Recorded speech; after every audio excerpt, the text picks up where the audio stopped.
খবর দিনভরে এবার ব্রেকে যাওয়ার আগে যেটা বলেছিলাম 26-এ বিধানসভা নির্বাচনে রাজ্যে, তার আগে তৃণমূলের প্রস্তুতি শুরু হয়ে গেল। 26-এর আগে তৃণমূলের প্রস্তুতি শুরু। 13 বছরে উন্নয়নমূলক কাজ কি কি করা হয়েছে এই থাকবে বিষয়। কথা বলবো প্রতিনিধি আবিরের সঙ্গে, কিভাবে এই প্রচার হবে। আবির, দেখো 2026-এর বিধানসভা ভোটের প্রস্তুতি তৃণমূল কংগ্রেস ইতিমধ্যে শুরু করে দিয়েছে এবং এই প্রস্তুতিটা তৃণমূল কংগ্রেস হচ্ছে যে উন্নয়নমূলক প্রকল্প, সেই প্রকল্পগুলোকে হাতিয়ার করছে।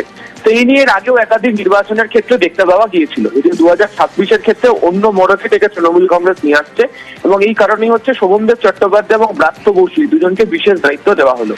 2011 থেকে 2024 পর্যন্ত যে যত প্রকল্পের কাজ হয়েছে, প্রত্যেক 6 মাস অন্তর অন্তর সেই প্রকল্পের যে কাজ তার পরিসংখ্যান তথ্য ধরে একটি বই তৈরি করা হচ্ছে এবং সমস্ত দপ্তরে তাদের একদম খতিয়ান খুঁটিনাটি সমস্ত কিছু তার মধ্যে থাকবে এবং এগুলিকেই এবার জেলা স্তরে বিভিন্ন যে প্রচার, বিভিন্ন যে সভা সমিতি, মিটিং মিছিল যাওয়া হবে সেখানে তুলে ধরা হবে।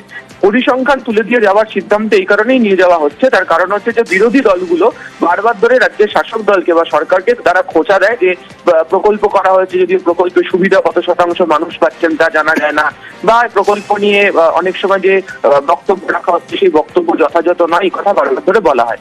সেই কারণেই হচ্ছে এটিকে হাতিয়ার করা হচ্ছে এবং খুঁটিনাটি পরিসংখ্যান যাতে বিধায়কদের নজরে থাকে, সাংসদদের নজরে থাকে এবং তারা যাতে সাধারণ মানুষের কাছে নিয়ে যেতে পারেন সেটিও তার মধ্যে বলা হবে।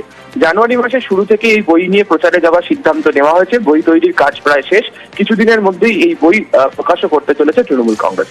আমি আসবো আবির তোমার কাছে আবার। তবে ব্রাত্য বসু কি বলছেন? তুমি বললে ব্রাত্য বসু আর শোভনদেব চট্টোপাধ্যায়কে দায়িত্ব দেওয়া হয়েছে, ব্রাত্য বসু কি বলছেন দেখুন।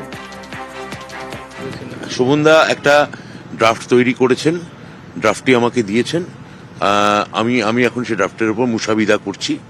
আশা করছি যে তাড়াতাড়ি আমি ওটা মুখ্যমন্ত্রীর কাছে বা দলীয় স্তরে জমা দিতে পারবো। আমাদের 11 সাল থেকে 24 সালে সরকারগতভাবে আমরা কি কাজ করেছি, যে উন্নয়নের যে ফিরিস্তি বা ফর্দ, সেটাই আমরা দলীয় স্তরে প্রচার করব। তার জন্য এই ড্রাফট বা প্যামফ্লেট তৈরি হচ্ছে।